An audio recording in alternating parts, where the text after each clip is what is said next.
Ecclesiasticus 14:3. It says, riches are not comely for a niggard, and what should an envious man do with money? I want to give all glory, honor, and praises to Yahweh, Bahashem, Yahweh Shai. Double honors to the apostle elders, a great millstone who rule well. And salutations to all you brothers out there pushing this word in love, truth, sincerity, and humility. Once again, it's the brother Shati from the Chicago camp, coming back to you with what I hope is another quick and edifying sit down. And once again, this is Ecclesiasticus 14:3.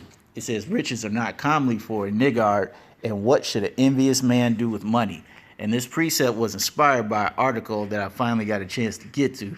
And it says, Jeff Bezos could become world's first trillionaire, and many people aren't happy about it, which I can definitely understand. It says, we already have trillion-dollar companies. How soon before we have our first trillionaire? According to Comparison, a company which allows small to medium-sized firms to compare different business products, the world's first trillionaire will likely be Amazon founder and CEO Jeff Bezos. Their projection shows Bezos reaching trillionaire status by 2026. The company said their projection is based on taking the average percentage of yearly growth over the past 5 years and applying it to future years. Comparison shows Bezos' net worth grew an average of 34% over the last 5 years. As of Thursday morning, Bezos' net worth was estimated at $143 billion, according to Bloomberg's Billionaires Index, which tracks the worth of world's richest people daily. Compared to last year's, Bezos' worth has surged by more than $28 billion. It says the projection has sparked anger on Twitter, noting how many people are financially struggling during the coronavirus pandemic as Bezos rakes in billions of dollars. Jeff Bezos is about to become the world's first trillionaire while we're about to enter a depression, said Twitter user at Thomas A. Moore.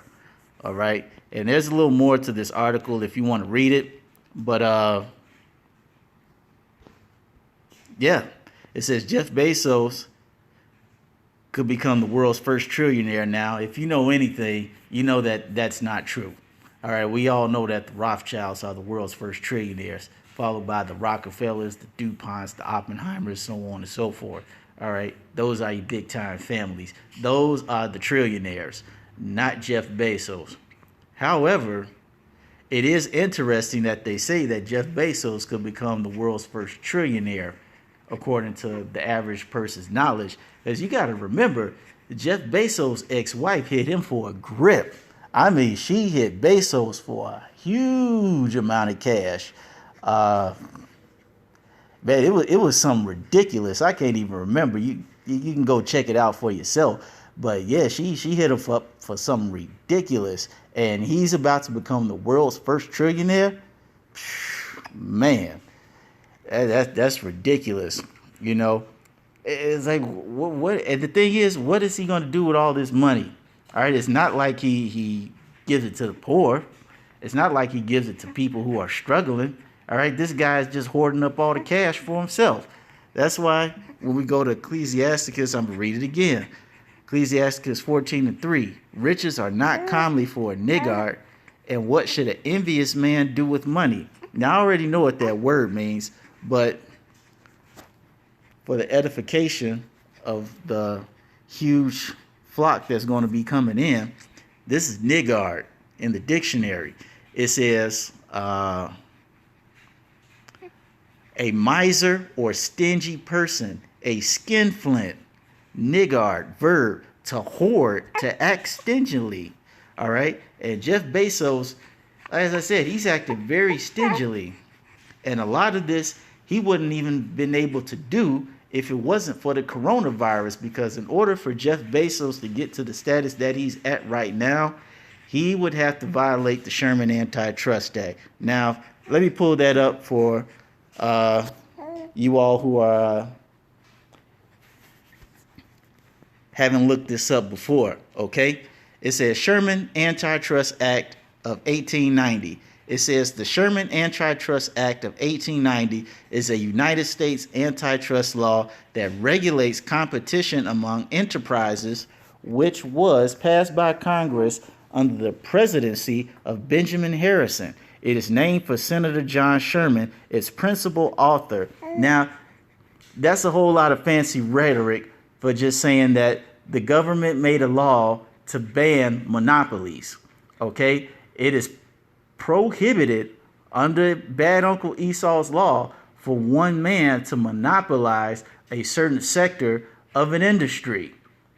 Okay? And see, thanks to the boogeyman coming out, Jeff Bezos has been able to circumvent that law because technically he's not doing anything personally of his own free will to put other companies out of business.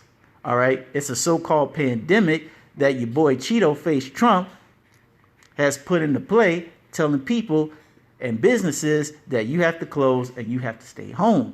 So now, how are people going to get what they need if they don't want to go to Target or Walmart? You go to Amazon. And so now, thanks to, as I said, the boogeyman, hey, but Jeff Bezos is making a killing. And that's why he is going to be on the verge of becoming the world's first trillionaire. Okay? And so now, I'm going to get probably one more precept and close it out. I didn't want to make this long. I just wanted to shed some light on this little article here. All right. I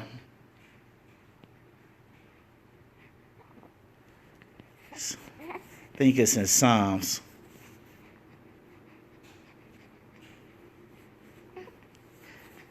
Well, let me see.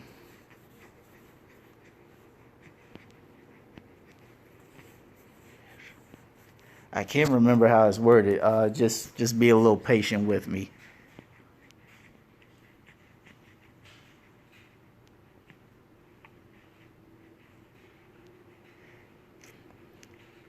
I forgot how it's worded, but it talks about the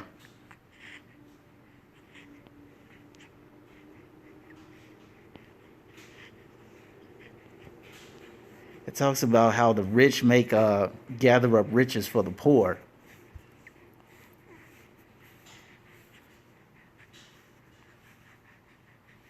Well, Proverbs 14:31 is good while I find this. It says, he that oppresseth the poor reproaches his maker, but he that honoreth him hath mercy on the poor. And Jeff Bezos, all right, through the policy of his buddies, he's oppressing the poor. Because, as I said, he's not giving back to the community. He's not trying to help out the mom and pop stores that are selling clothes, that are serving baked goods, all right, that are trying to sell workout equipment or other such products. All right, the poor is not in all his thoughts. His whole mind is set on becoming a trillionaire. All right. And I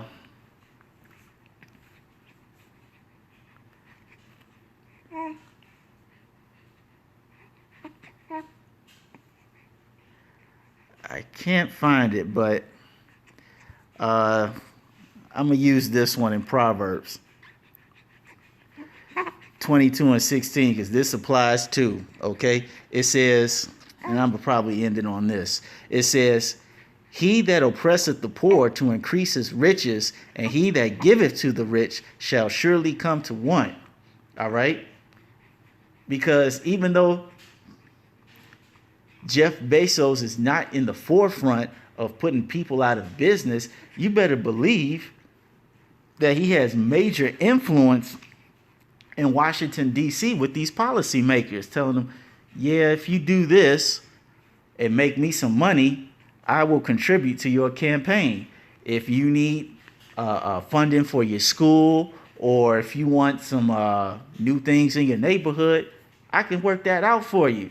Just put this law in effect, and we're going to make it happen. All right? That's how Jeff Bezos contributes, not only to making his pockets fat, but the pockets fat of all the people that are around him.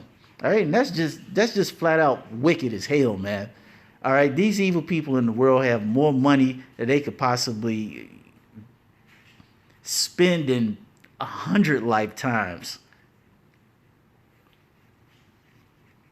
Hey, man, that's why the Lord frowns down upon this type of behavior. All right. That's why it's in the law that